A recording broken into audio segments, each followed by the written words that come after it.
Welcome to Secrets of the Archives. I'm your host, Tim Johnson. Many of us think about the funny in comics, but there were other groups, social welfare and social service organizations, that had a different idea about what comics might be about.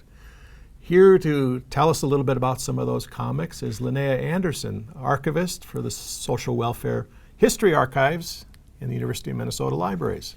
Hi, Linnea. Hi, Tim. So, comics. Where's the funny, or what's up with the comics from the National Social Welfare Assembly?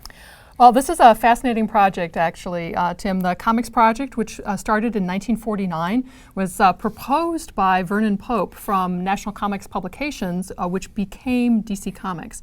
And the industry was under fire from organizations, including Congress and social welfare organizations, that viewed comics as a source of juvenile delinquency, crime, and mental health issues. And the comics industry was looking for a way to sort of fight back against that message and to promote a different use of comics. So he went to the National Social Welfare Assembly, which was this consortium of youth-serving organizations across the U.S., proposed this organization, and then they all got together with the Ad Council, formed a committee, and began to develop the comics. And the first one came out in, I believe, May of 1949. So, Linnea, we've got these two comics here in front of us, Buzzy, the deep dark secrets, and of course Batman and Robin. So what's happening with these two particular comic strips here? This one actually is about mental health, and this is from the mid-1950s. So you have Buzzy talking to his friend who's feeling down because he thinks his girlfriend is mad at him, and Buzzy explains, well, no, actually her Uncle Kenneth is sick, and he's had to go to, he refers to it here as a mental hospital, but a care facility. And they talk about, oh, well, that's too bad, and the family shouldn't be ashamed of that, and it helps to talk about these things openly. And then at the end, the two young women are getting together and suggesting that one young woman's mother talk to the other about the family problems, and don't be embarrassed, and we're here for you. And I thought that this was really almost a very current message about mental health, if you think of some of the public service announcements that are out there now about openness and discussion of mental health issues. So for this to be coming out of the 1950s, I thought was really fascinating. And then I had to bring one of the famous superhero characters who show up so often in these comics.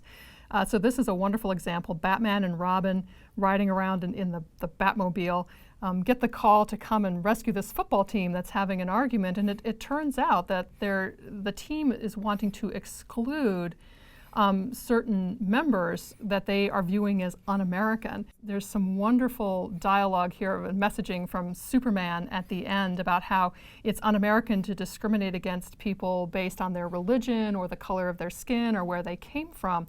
And then in the final panel, they have this sort of everybody pull together, and it's the American way to use your teamwork. So our country without this kind of teamwork is like a football team that isn't pulling together. And I thought that was just a terrific message. And again, this one's pretty early. The date on this one is 1949. And this is a great example of quite a number, actually, of civil rights and diversity messages that show up in these comics. So. This is Cold War. This is post-World War II. Yes. This is McCarthy and the blacklists and all that kind of stuff wrapped up in these comics. Exactly. Anything else that you want to say about this particular collection or about the Social Welfare History Archives in particular? Well, about this particular collection, these are only two examples out of about 50 to 100 that we have in the archive, so there's plenty to look at. This is just the beginning, and it's one of the really fun examples, I think. Scratching the comic iceberg, as it were. Yes. Done. Thanks, Linnea. Until next time, I'm Tim Johnson for Secrets of the Archives.